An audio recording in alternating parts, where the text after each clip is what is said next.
Friends, మీ ఇంట్లో ఎవరికైనా కొత్తగా పెన్షన్ రావాల్సి ఉందా? అయితే ఈ విషయం తప్పకుండా తెలుసుకోండి. కొత్త పెన్షన్ కోసం దరఖాస్తు చేసుకున్న వారికి పెన్షన్ ఎప్పుడు వస్తుంది? ఎవరెవరి పేర్లను పరిశీలిస్తారు?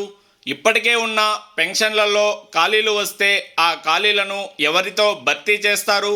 ఈ వీడియోలో ఈ విషయాలన్నింటినీ చాలా సింపుల్గా తెలుసుకుందాం. Hello friends and family members, welcome to Lokesh డేరుంగుల YouTube channel.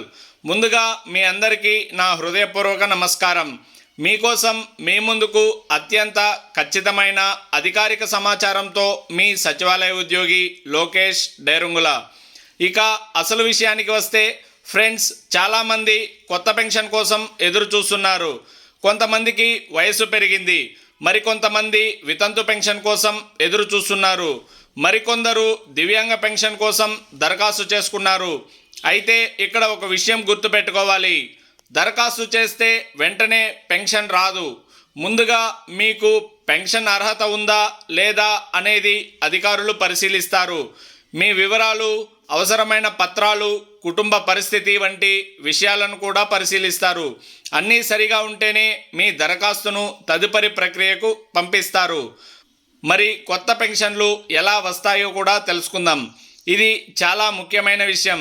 ఇప్పటికే పెన్షన్ తీసుకుంటున్న ఒక వ్యక్తి మరణిస్తే ఆ పెన్షన్ ఖాళీగా మారుతుంది.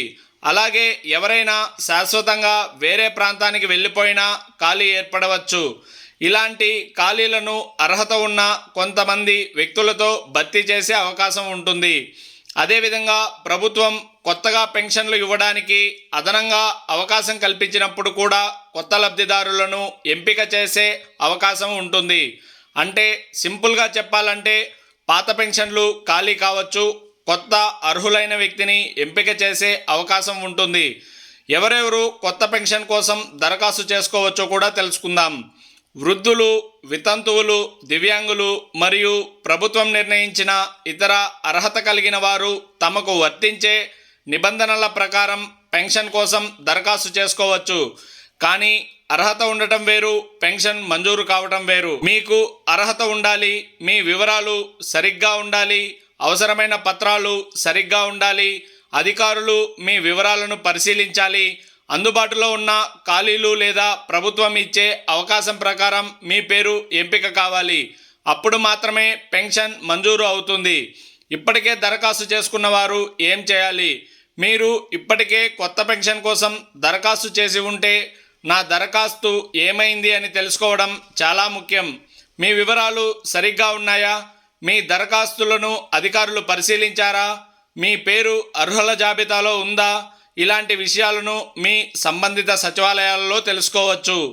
చివరిగా ఒక ముఖ్యమైన విషయం ఫ్రెండ్స్, సోషల్ మీడియాలో కొత్త పెన్షన్ల గురించి రకరకాల వార్తలు వస్తూ ఉంటాయి. ఈ తేదీ నుంచి అందరికీ పెన్షన్లు వస్తాయి, అందరి పేర్లు ఫైనల్ అయిపోయాయి అని ఎవరైనా చెబితే వెంటనే నమ్మకండి. ప్రభుత్వం అధికారికంగా ప్రకటించిన సమాచారం వచ్చిన తర్వాతే తేదీ, లబ్ధిదారుల వివరాలను నమ్మండి.